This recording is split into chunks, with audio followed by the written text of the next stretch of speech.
आज का अध्याय है हमारा डिजिटल भुगतान और प्लेटफॉर्म। इसको स्टार्ट करते हैं। डिजिटल भुगतान और प्लेटफॉर्म क्या है? Online banking. ऑनलाइन बैंकिंग एक इलेक्ट्रॉनिक प्रणाली है जो वित्तीय संस्थानों के ग्राहकों को संस्थान द्वारा संचालित वेबसाइट पर वित्तीय ट्रांजैक्शंस, उदाहरण के लिए खातों में भुगतान, रोजमर्रा की बिलों का भुगतान, बीमा प्रीमियम का भुगतान, बैंक स्टेटमेंट आदि की अनुमति देता है, जैसे कि खुदरा बैंक, वर्चुअल वित्तीय ब्रोकर इत्यादि। जैसे हम काफ़ी सारे काम ऑनलाइन करने लगे हैं, वैसे वैसे हमें पैसों की भी ऑनलाइन ज़रूरत होने लगी है। तो यहाँ पर हम नेट बैंकिंग का यूज़ कर सकते हैं, मोबाइल बैंकिंग का यूज़ कर सकते हैं, और भी अन्य कई वैलेट सिस्टम दिए हुए हैं जिनका यूज़ करके हम ऑनलाइन पेमेंट कर सकते हैं। तो इस वाले चैप्टर में आपको ऑनलाइन पेमेंट के जो प्लेटफॉर्म्स होते हैं उनकी जानकारी मिलेगी, और हम नेट बैंकिंग कैसे बनाएं और उसके द्वारा पेमेंट कैसे करें, ये सारी प्रोसेस में बताई है। तो आप ध्यान से समझना, बीच में अगर कोई प्रॉब्लम आए तो फिर आप पूछ सकते हो उसमें।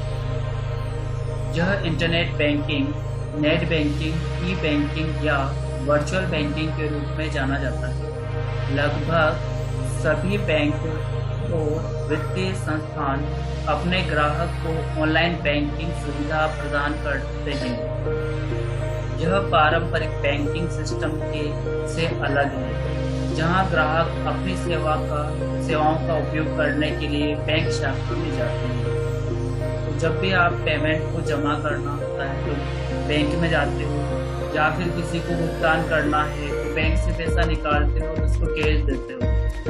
अब आजकल क्या है, ऑनलाइन सिस्टम है, तो आपने अगर नेट बैंकिंग क्रिएट कर रखा है तो डायरेक्ट आप उसके खाते में पेमेंट ट्रांसफ़र कर सकते हो।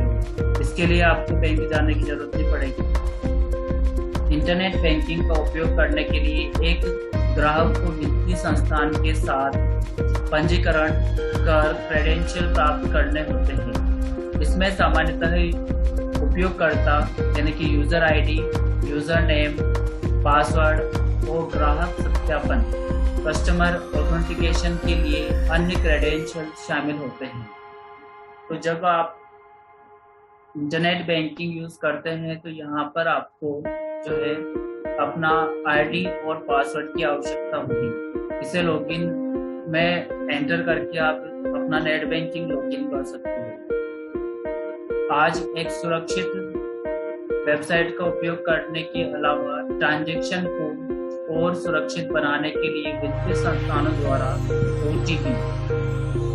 ओटीपी का पूरा नाम होता है वन टाइम पासवर्ड, ग्राहक के पंजीकृत मोबाइल नंबर पर भेजा गया एक पासवर्ड का उपयोग किया जाता है। तो जब भी हम नेट बैंकिंग से लॉगिन होते हैं तो अपना आईडी पासवर्ड डालते हैं। अब यहाँ पर जैसे हम लॉगिन करते हैं तो जो भी मोबाइल हमारा बैंक से रजिस्टर्ड होगा उस नंबर पर हमें एक ओटीपी आता है। जब हम ओटीपी डालेंगे तो ही ये लॉगिन हो पाएगा। इसका ये फायदा ये है हमें कि हमारा अगर आईडी पासवर्ड किसी अन्य व्यक्ति को पता चल जाए तो हम जब तक सामने वाला व्यक्ति जो है ओटीपी को नहीं डालेगा तब तक वह लॉगिन नहीं कर पाएगा। ये सिक्योरिटी इसमें होती है। आगे देखते हैं। इंटरनेट बैंकिंग का उपयोग करने के लिए एक ग्राहक को संबंधित वित्तीय संस्थान, फाइनेंशियल इंस्टीट्यूट की वेबसाइट पर जाना होता है, जहां आवश्यक जानकारियां प्रदान कर ग्राहक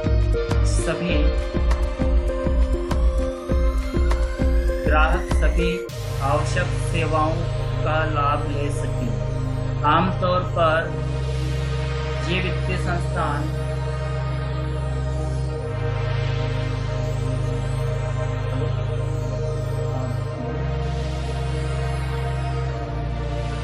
इंटरनेट बैंकिंग का उपयोग करने के लिए एक ग्राहक को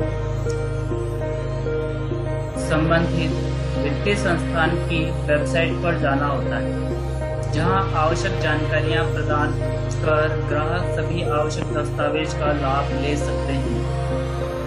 आमतौर पर ये वित्तीय संस्थान ग्राहकों द्वारा किए गए ट्रांजैक्शन से संबंधित एसएमएस और ईमेल ग्राहक को भेजते हैं। ऑनलाइन बैंकिंग के लाभ। अब यहाँ पर हमने समझा कि ऑनलाइन बैंकिंग क्या होता है। जब कस्टमर अपना खाता बैंक में खुलवाता है तो वह उसका मतलब ये नहीं कि उसका बैंक खाता ऑनलाइन है। इसके लिए हमें नेट बैंकिंग के लिए एक फॉर्म भरना पड़ता है। फॉर्म भरने के बाद में आपका आईडी पासवर्ड वहाँ पर जनरेट किया जाता है। उसके बाद हम एटीएम के माध्यम से भी इसको आईडी पासवर्ड को जनरेट कर सकते हैं और साथ ही हम बैंक जा कर के भी अपना नेट बैंकिंग किट ले सकते हैं। दोनों ही माध्यम है इसमें।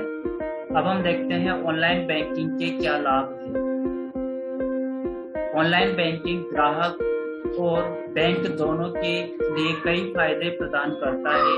कुछ लाभ नीचे दिए गए हैं। जब मान लिया जाए कि आपके पास में पैसा हो तो किसी को भी आप किसी भी समय पैसा दे सकते हैं। इसी प्रकार से यदि बैंक का आईडी पासवर्ड आपके पास में हो तो उसको आप किसी भी समय या तो परचेजिंग कर सकते हो, किसी को पेमेंट करना हो तो किसी भी समय हम पेमेंट कर सकते हैं। चाहे बैंक की छुट्टी हो, जैसे बैंक बंद हो, बैंक अगर बंद हो गया है, बैंक का टाइम ऑफ हो गया है तो भी हम ऑनलाइन बैठ करके 24 आवर्स हम ट्रांजेक्शन कर सकते हैं। यहाँ पर पहला पॉइंट दिया है कहीं भी किसी भी समय 24 आवर्स बैंकिंग।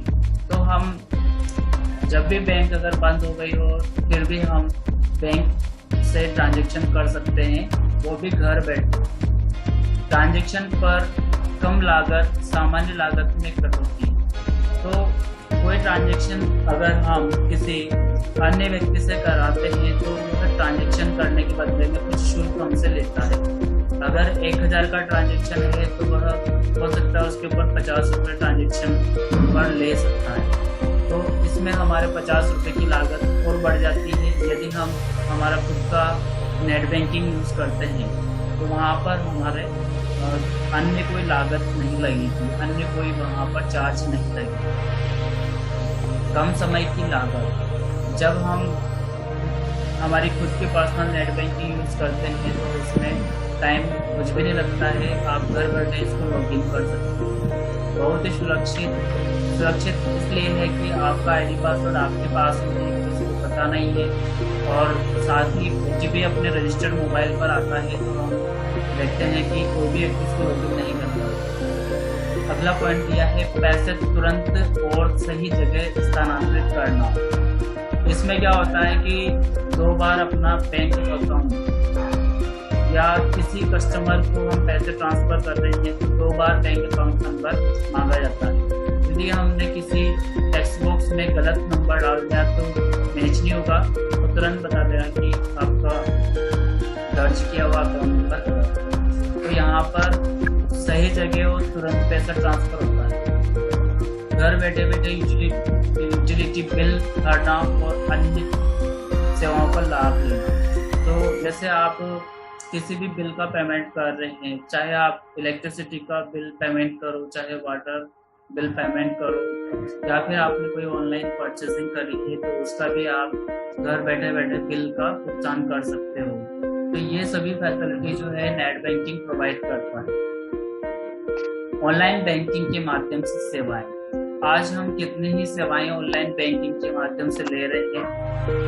आज बैंक की लगभग सभी सेवाएं जो पारंपरिक बैंक के साथ उपलब्ध हैं उन्हें ऑनलाइन बैंकिंग के माध्यम से भी एक्सेस किया जा सकता है। ऑनलाइन उपलब्ध कुछ महत्वपूर्ण सेवाएं नीचे दी गई हैं। सबसे पहले तो दिया है आधार प्रमाणीकरण के जरिए बैंक खाता खोलना। आजकल खाता खोलने की जो प्रोसेस है वह भी ऑनलाइन कर दी है। आप अपना खाता खुद ही घर बैठे खोल सकते हैं। बाकी KYC और बैंक डायरी आप बैंक ब्रांच में जाकर के ले सकते हैं। अगला पॉइंट दिया है अपने खाते की शेष राशि और स्टेटमेंट की जांच करना। तो आप बार बार अपने खाते की राशि को चेक करने के लिए या अपना स्टेटमेंट जानने के लिए हम बार बार बैंक के चक्कर लगाते हैं। तो ये सभी सुविधाएं हम घर बैठे चेक कर सकते हैं कि हमारे खाते में कितना बैलेंस है या फिर हमने कितने ट्रांजेक्शन किए हैं। जैसे हमने लगभग 10 साल पहले हमारा अकाउंट खुलवाया हमने, तो हम पिछले 10 साल तक का रिकॉर्ड हम चेक कर सकते हैं वो भी घर बैठे बैठे। जबकि बैंक में अगर जाएंगे तो हेलो हाँ सर कैसे कर सकते हैं वो हम जैसे कि हमें नेट बैंकिंग चाहिए, नेट बैंकिंग का आईडी पासवर्ड यदि हमारे पास में है तो बैंक स्टेटमेंट हम चेक कर सकते हैं। वो अभी मैं आगे बताऊंगा, पहले प्रोसेस जान लो आप पूरी। अगला पॉइंट दिया है अपने खाते से किसी और खाते में धन स्थानांतरित करना।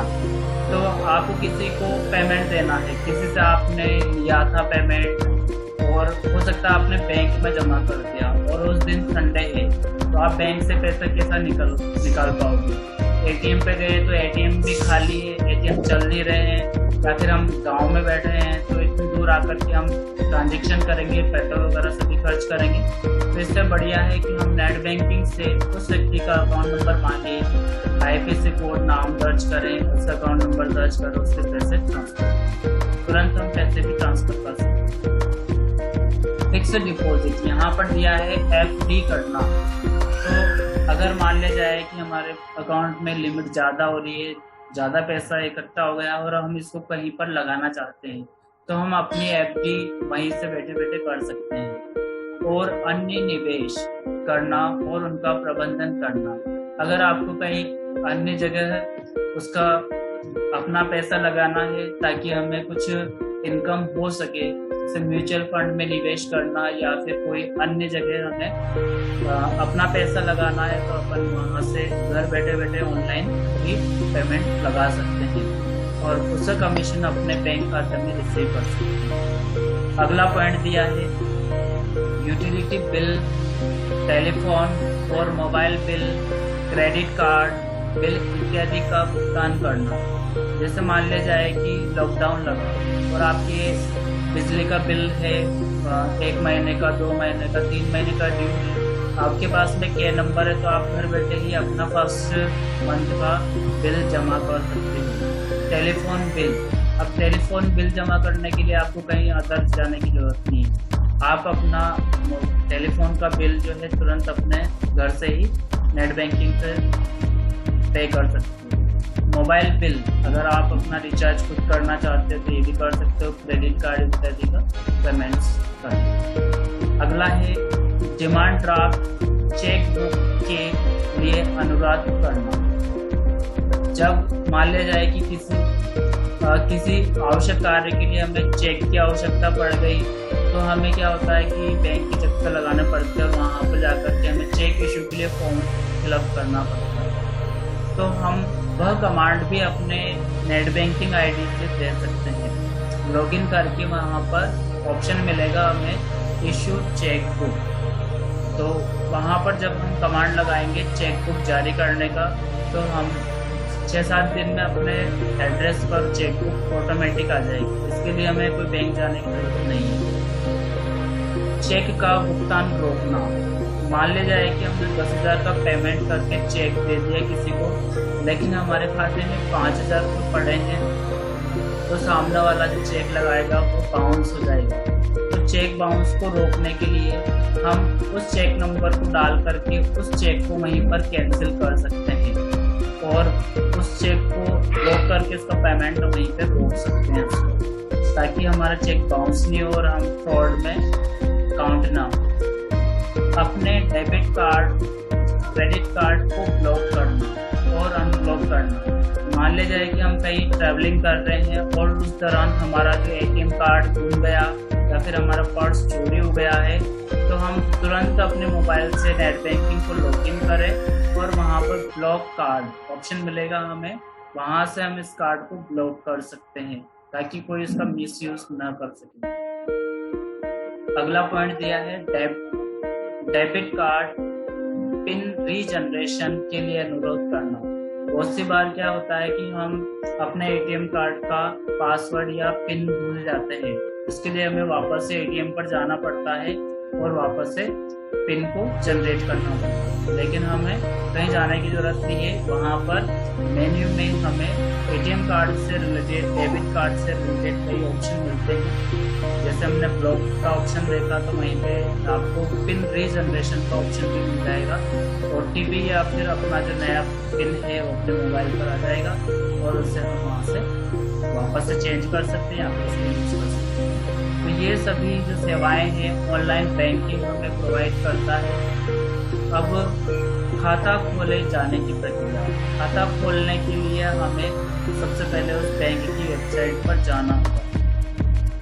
एक बैंक खाता खोलने के लिए आपको सबसे पहले उस खाते के प्रकार को तय करना चाहिए जिसे आप खोलना चाहते हैं, जैसे कि बचत खाता। अब यहाँ पर आ रहा है खाते और उसके प्रकार आ रहे हैं। तो यहाँ पर आता है सेविंग अकाउंट। सेविंग अकाउंट एक छोटा सा अकाउंट होता है जो कि अपन अपने पर्सनल यूज के लिए ले सकते हैं। करंट अकाउंट यानी कि चालू खाता, इसमें हम जो है इसको हम पर्सनल यूज के लिए या फिर बिजनेस रिगार्डिंग के लिए भी ले सकते हैं। आवर्ती खाता है रिकरिंग अकाउंट, इसको भी हम पर्सनल और अपने बिजनेस रूल्स के अकॉर्डिंग इसको यूज कर सकते हैं। इसमें सेविंग अकाउंट में पहले कोई लिमिट नहीं थी, 0 बैलेंस से भी ये अपना ऑन रहता था।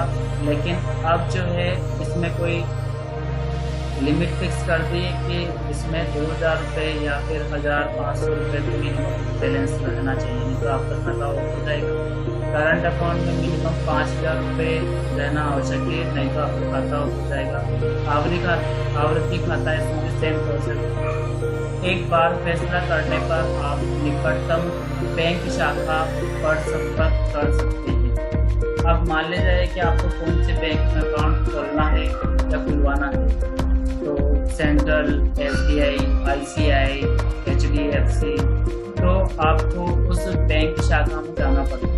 बहुत सी बैंक या बहुत सी बैंक वेबसाइट्स हमें ऑनलाइन ही खाता खोलने की सुविधा देती है और साथ ही अपना जो डायरी के लिए वो अपने एड्रेस पर सेंड कर देती है। और तो आगे देखते हैं, बैंक के अधिकारी प्रपत्र प्रोफॉर्मा फॉर्म भरने में आपकी सहायता करते हैं और आपको शाखा में एक बैंक खाता खोलने के लिए विभिन्न आवश्यक दस्तावेजों के बारे में सूचित करते हैं। बैंक खाता खोलने के लिए सबसे जरूरी दस्तावेज आपका आधार कार्ड और 2 पासपोर्ट साइज फोटो। अगर ज़्यादा आवश्यक हो तो हम अपना पैन कार्ड भी इसमें लगा सकते हैं। तो ये बहुत ही इम्पोर्टेंट और बहुत ही अच्छा चैप्टर आपके चल रहा है, इसको समझना बहुत जरूरी है। नेक्स्ट दिया है जनधन खाता योजना। सबसे पहले हम देखते हैं कि जनधन खाता योजना क्या है। प्रधानमंत्री जनधन योजना भारत सरकार द्वारा अगस्त 2014 में शुरू की गई एक राष्ट्रीय योजना है, जिसका उद्देश्य यह सुनिश्चित करना है कि भारत के आर्थिक रूप से कमजोर वर्गों तक वित्तीय सेवाएं पहुंचाना। जैसे अभी लॉकडाउन के अंदर कई प्रकार के जो हमने प्रॉब्लम फेस करी है, इन प्रॉब्लम्स के लिए सरकार ने भी हमें कई सुविधाएं दी है। मुफ्त अनाज सुविधाएं, मुफ्त गैस सुविधा और साथ में हमारे खाते में 500 रुपये की राशि को ट्रांसफ़र किया। तो जिन लाभार्थी का खाता प्रधानमंत्री जनधन योजना के अंतर्गत खुला था अगस्त 2014 में, उन सभी महिलाओं की, इसमें ओनली महिलाओं को शामिल किया गया था। केवल उन महिलाओं के खाते में 500 रुपये की किस्त जमा हुई थी लॉकडाउन के दौरान। तो यहाँ पर आर्थिक सहायता पहुँचाई गई थी कमजोर वर्ग के व्यक्तियों तक, जैसे कि बचत, सेविंग्स। आपने अगर खाता खुलवाया तो आप पैसे भी जमा करोगे, इसमें कुछ सेविंग्स आप उसमें रख सकते हैं। जमा, डिपॉजिट, बैंक खाता, प्रेषित, रिमिटेंस, क्रेडिट कार्ड, बीमा, पेंशन इत्यादि किफायती तरीके को यहाँ पर पहुँचाया गया है। प्रधानमंत्री जन धन योजना के तहत खाते खोलने के लिए आवश्यक दस्तावेज निम्न। अब इसमें जो सामान्य खाता खोलना था वैसे के वैसे इसमें दस्तावेज मांगे थे। केवल मात्र आपको एक आधार कार्ड ले जाना था। उस समय केवल 0 बैलेंस से आपका खाता खोल दिया गया था। उस समय ऐसा नहीं कि कोई पैसा आपको देना था। सभी को यहाँ पर फ्री में खाता और ATM कार्ड उपलब्ध करवाए गए। यदि आधार कार्ड या आधार संख्या उपलब्ध है तो अन्य दस्तावेज की आवश्यकता नहीं। यदि पता बदल गया है तो वर्तमान पते का स्वयं प्रमाणीकरण या सेल्फ सर्टिफिकेशन पर्याप्त है। यहाँ पर हमें केवल आधार या आधार नंबर पूछा गया था जिसमें हमारा खाता खुल गया था। यदि का आधार कार्ड उपलब्ध नहीं है तो निम्न में से कोई भी एक वैलिड दस्तावेज हमारे पास होना चाहिए, जैसे कि वोटर ID है, ड्राइविंग लाइसेंस, पैन कार्ड है, पासपोर्ट है, नरेगा कार्ड है। इनमें से कोई सा भी एक दस्तावेज हमें यहाँ पर मांगा गया था। यदि किसी व्यक्ति के पास ऊपर उल्लेखित वैलिड डॉक्यूमेंट नहीं है लेकिन उसे बैंक द्वारा लो रिस्क के रूप में वर्गीकृत किया गया है तो वह निम्नलिखित दस्तावेजों में से किसी एक को जमा करके खाता खोल सकता है, खुलवा सकता है। जैसे इसमें दिया है केंद्रीय या राज्य सरकार के विभागों वैधानिक नियमात्मक प्रमाणीकरण, कोई भी एक ऑथेंटिकेशन लेटर जो कि सरकारी डिपार्टमेंट द्वारा जारी किया, शेड्यूल कमर्शियल बैंक और सार्वजनिक वित्तीय संस्थानों द्वारा आवेदक की तस्वीर के साथ जारी पहचान या आइडेंटिटी कार्ड, कोई भी व्यक्ति की एक विधिवत रूप से अटेस्टेड फोटो के साथ एक गेजेटेड अधिकारी या गेजेटेड ऑफिसर द्वारा जारी करते हैं। तो कोई भी गेजेटेड ऑफिसर से उसका फोटो सत्यापित कर दिया हो और उससे लिख दिया गया है कि ये प्रमाणित है कि ये व्यक्ति यहाँ पर मौजूद निवासी है, तो उसके द्वारा भी एक खाता खोला गया था। तो हमने इसको समझ लिया है कि प्रधानमंत्री जन धन योजना क्या है, इसकी शुरुआत कब हुई थी? अगस्त 2014 में। इसका मुख्य उद्देश्य क्या था? आर्थिक रूप से कमजोर वर्ग के व्यक्तियों तक लाभ पहुंचाना, आर्थिक सेवा पहुंचाना, यहाँ पर इसका मुख्य उद्देश्य है। यहाँ से 2 क्वेश्चन बन रहे हैं कि जन धन योजना कब शुरू की गई थी और इसका मुख्य उद्देश्य क्या था, खाता खोलने के लिए आवश्यक दस्तावेज क्या है। इसमें यहाँ से 3 क्वेश्चन लगभग बन रहे हैं। अब नेक्स्ट आ रहा है इसमें टॉपिक अपना भामाशाह सक्षम बैंक खाता। भामाशाह योजना क्या है? भामाशाह योजना की पहल 2008 में राजस्थान सरकार द्वारा सीधे लाभ हस्तांतरण प्रदान करने के उद्देश्य से की गई थी। तो राजस्थान सरकार ने एक योजना शुरू करने की जो पहल की गई थी उसको 2008 में किया था। यह देश में अपनी तरह का पहला प्रयास था। यहाँ पर सीधे व्यक्ति तक लाभ पहुंचाने के उद्देश्य से यहाँ पर ये योजना चालू की गई थी, भामाशाह योजना। इस योजना का उद्देश्य वित्तीय समावेश, इंक्लूजन, महिला सशक्तिकरण और प्रभावी सेवा निवारण है। तो सबसे ज्यादा ध्यान दिया था इसमें महिला सशक्तिकरण पर। इसमें महिला मुखिया बनाया गया था और बाकी जो परिवार के मेंबर थे उनको सदस्य में या मेंबर्स में काउंट किए गए। इसका मुख्य उद्देश्य महिला सशक्तिकरण और डायरेक्ट लाभ पहुंचाना, DBT, डायरेक्ट बेनिफिट ट्रांसफर, इसका मुख्य उद्देश्य। यह पारदर्शी तरीके से लक्षित टारगेट बेनिफिशरीज को नगद और गैर नगद लाभों को स्थानांतरित करने के लिए एंड टू एंड सेवा डिलीवरी प्लेटफॉर्म है। वहाँ पर जो भी कैंडिडेट है जिनको यहाँ पर फिल्टर किया गया है तो बहुत सी बार उनके खाते में डायरेक्ट 1000 के साथ भी उस पर लिखा होता है DBT, डायरेक्ट बेनिफिट ट्रांसफर। तो इसका मतलब ये है भामाशाह योजना के तहत उससे व्यक्ति के खाते में पैसा ट्रांसफर हुआ। यह योजना वित्तीय समावेशन का एक परिवार आधारित कार्यक्रम है जहां प्रत्येक परिवार को भामाशाह कार्ड जारी किया जाता है। यह कोड कार्ड बैंक खाते से जुड़ा हुआ है। तो इस कार्ड में महिला मुखिया का खाता, साथ ही उसके जो अन्य सदस्य हैं उनके खाते भी इसमें कनेक्ट किए गए, जो परिवार की मुखिया यानी घर की महिला के नाम पर होता है। कार्ड बायोमेट्रिक पहचान और कोर बैंकिंग का प्रयोग करता है। भामाशाह कार्ड के माध्यम से कई कैश बेनिफिट्स का उपयोग किया जाएगा और उन्हें लाभार्थियों की बैंक खाते में सीधे स्थानांतरित किया जा सकेगा। गैर नगद लाभ सीधे हकदार लाभार्थियों को दिया जाएगा। इसमें यदि कैश अगर आता तो हो सकता है लाभार्थी तक न पहुँचे, उसके लिए उन्होंने डायरेक्ट अकाउंट नंबर टारगेट किया है ताकि सीधा लाभ उस व्यक्ति तक पहुँचे जिसको इसकी जरूरत है। भामाशाह योजना में नामांकन दोनों, पहला ऑनलाइन और ऑफलाइन, दूसरा ऑनलाइन ऑफलाइन दोनों तरीके से हम कर सकते हैं इसका नामांकन। ऑनलाइन नामांकन कियोस्क या भामाशाह पोर्टल के माध्यम से किया जा सकता है। तो यहाँ पर है भामाशाह योजना बताई गई है। आधार नंबर के साथ भामाशाह नामांकन किया जा सकता है। यदि आधार नंबर नागरिक के पास उपलब्ध नहीं है तो आधार पंजीकरण करवाने और अपडेट करने के लिए चयनित ईमित कियोस्क पर सुविधा उपलब्ध है। तो हम यहाँ पर आधार और उसकी रिसिप्ट को भी यूज में ले सकते हैं। अब जो है यहाँ पर भामाशाह प्लेटफॉर्म को चेंज कर दिया है।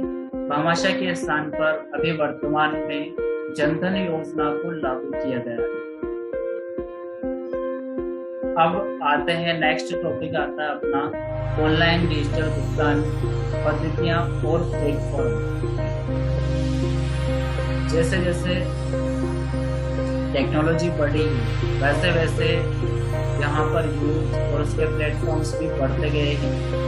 अब अभी तक तो हम यहाँ पर केवल नेट बैंकिंग पर आधारित सेवाएं पढ़ रहे थे और नेट बैंकिंग से कैसे उसको ट्रांजेक्शन को करें, कैसे क्या नेट बैंकिंग, इसके बाद हमें जानकारी दी। अब यहाँ पर जो है हम अगर किसी को पेमेंट करना चाहें या फिर हम ऑनलाइन ही रिचार्ज करना चाहते हैं तो कैसे करेंगे, उसका पेमेंट कैसे करेंगे। एक डिजिटल भुगतान प्रणाली ऑनलाइन ट्रांजैक्शन के लिए इलेक्ट्रॉनिक भुगतान की स्वीकृति प्रदान करती है। डिजिटल भुगतान डेबिट कार्ड, क्रेडिट कार्ड। अब यहाँ पर दो शब्द आए हैं, डेबिट कार्ड और क्रेडिट कार्ड। दोनों शब्द में आपको क्लियरली बता देता हूँ। डेबिट कार्ड तो सिंपल आपका एक एटीएम कार्ड होता है जिस पे लिखा होता है डेबिट कार्ड। यहाँ पर हम डेबिट कार्ड को एटीएम कार्ड कहते हैं। कई टाइप का होता है, वीज़ा, मास्टर, मैस्ट्रो, अन्य टाइप इसमें हो सकते हैं। इसी प्रकार से क्रेडिट कार्ड। क्रेडिट कार्ड क्या है, कुछ अवधि तक हमें बिना कैश या बिना खाते में कोई अगर हमारे पास में पेमेंट नहीं है तो भी हम अपने वॉलेट का यूज़ करते हुए कुछ भी सामान परचेस कर सकते हैं। क्रेडिट कार्ड का अर्थ है कि उदाहरण हम हमारे पास बैंक खाते में यदि 5,000 रुपये है और हम किसी मोबाइल को परचेस करना चाहते हैं तो मोबाइल यदि 15,000 रुपये का है तो क्रेडिट कार्ड से हम परचेस कर सकते हैं। बाद में जब हम उसका भुगतान लगभग 1 मंथ के दौरान होता है अपने अकाउंट से, तो जैसे हमारे अकाउंट वैलेट में पैसा आएगा तो अपनी किस्त या जो भी राशि कटनी होती है अपने अकाउंट वैलेट से कट जाएगी। तो क्रेडिट कार्ड का एक फ़ायदा है कि हमारे पास में यदि अकाउंट में बैलेंस नहीं भी है तो हम उसका पेमेंट कर सकते हैं या फिर कोई सामान परचेस कर सकते हैं। लेकिन एक शर्त है कि हमें बाद में उस अकाउंट में पैसा डलाना बहुत जरूरी है।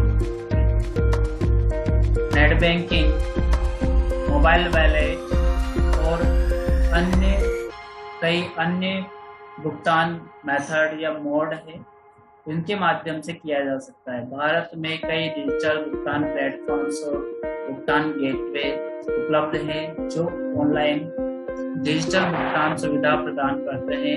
इन डिजिटल भुगतान प्लेटफॉर्म्स भुगतान गेटवे को मर्चेंट द्वारा एकीकृत किया जाता है ताकि ग्राहक आसानी से भुगतान और वस्तु और सेवाओं की खरीद का भुगतान विधियों द्वारा लाभ उठा सकें। इस खंड में हम क्रेडिट कार्ड, डेबिट कार्ड और RuPay card, point of sale machines आदि का वर्णन करेंगे। तो इस वाले लेसन में जो अलग अलग प्लेटफॉर्म्स दिए हैं उनके माध्यम से हम भुगतान कैसे करें, हर एक में जो प्रोसेसिंग है वो लगभग सेम रहेगी।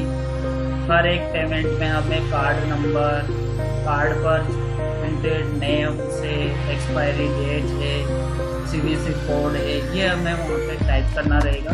लगभग सभी की प्रोसेस यहाँ पर सेम रहेगी। तो हम देखते हैं, सबसे पहले दिया है इसमें कि क्रेडिट कार्ड से भुगतान करना। क्रेडिट कार्ड से पेमेंट हम कैसे करेंगे, पहले तो हम देख लेते हैं क्रेडिट कार्ड क्या है। क्रेडिट कार्ड एक छोटा सा प्लास्टिक कार्ड है जिसे किसी बैंक या किसी वित्तीय संस्था द्वारा जारी किया जाता है, जिसे धारक सामानों सेवाओं को क्रेडिट पर खरीद सकते हैं। यह इलेक्ट्रॉनिक पैसे का सबसे आसान रूप है जो उपलब्ध है और आज अंतर्राष्ट्रीय स्तर पर इसका व्यापक रूप से उपयोग किया जाता है। तो क्रेडिट कार्ड से हम कभी भी सामान खरीद सकते हैं और उसका पेमेंट अपने खाते से कभी भी बाद में कट जाएगा। एक क्रेडिट कार्ड से ऑनलाइन भुगतान करने की स्टेप, अगर आपके पास में क्रेडिट कार्ड है तो हम उससे पेमेंट कैसे करें। भुगतान करते समय आपको अपनी भुगतान विधि के रूप में क्रेडिट कार्ड चुनने की आवश्यकता होगी, यानी कि आपको पेमेंट कितने ड्यूरेशन के अंतराल में करना है, तो कितने अंतराल में आपको पेमेंट्स करना है। आपके द्वारा उपयोग किए जा रहे कार्ड को चुनने का विकल्प भी होगा। उदाहरण के लिए वीज़ा, आपके पास में कार्ड के ऊपर क्या लिखा हुआ, वीज़ा कार्ड है, मास्टर कार्ड है, डिस्कवर, अमेरिकन एक्सप्रेस इत्यादि, ये सभी उसमें कार्ड के ऊपर लिखे रहते हैं। यदि आपका कार्ड क्रेडिट कार्ड प्रकार बॉक्स में सूचीबद्ध नहीं है तो मर्चेंट उस प्रकार के क्रेडिट कार्ड को स्वीकार नहीं करता। अगर हमने कोई उसका हमने गलत डिजिट डाल दिया या फिर उस लिस्ट में जो है उस टाइप का कार्ड एक्सेप्ट नहीं किया जाता है तो हम उस परचेजिंग को नहीं कर पाते। यहाँ पर हमारा कार्ड भी उस लिस्ट के अकॉर्डिंग होना चाहिए। यहाँ पर चित्र में दर्शाया गया है कि क्रेडिट कार्ड से पेमेंट कैसे करते हैं। क्रेडिट कार्ड भुगतान का चयन करें। विवरण दर्ज करने से पहले आपको ये सुनिश्चित करना होगा कि एड्रेस बार में एक लोक प्रतीक यानी कि HTTPS और HTTPS का अर्थ यहाँ पर हाइपरटेक्स्ट ट्रांसफर प्रोटोकॉल सिक्योर। इस लाइन का यह अर्थ है कि हम जब भी कोई वेबसाइट खोलें या फिर बैंकिंग का यूज़ कर रहे हैं, नेट बैंकिंग का यूज़ कर रहे हैं, तो हमें जान लेना चाहिए कि वेबसाइट जो है सिक्योर है या नहीं है। अगर सिक्योर वेबसाइट नहीं है तो आपका पेमेंट वहाँ से हैक भी हो सकता है, तो इसलिए हमें जानकारी होना चाहिए। इसके लिए मैं आपको बता देता हूँ कि यह लॉक हमें कहाँ पर दिखाई देगा। जब हम किसी वेबसाइट को खोलेंगे, जैसे यहाँ पर मैंने google.com खोला है, तो आपको यहाँ पर सबसे आगे HTTPS दिखाई देगा। इस वाली वेबसाइट में HTTPS दिख रहा है, उसके आगे एक छोटा सा लॉक दिख रहा है। लॉक अगर लगा हुआ है वेबसाइट पर तो इसका मतलब ये कि सिक्योर है। यहाँ पर लिखा कनेक्शन सिक्योर। अगर यहाँ पर लॉक नहीं है तो इसका मतलब आपकी वेबसाइट यहाँ पर अनसिक्योर है।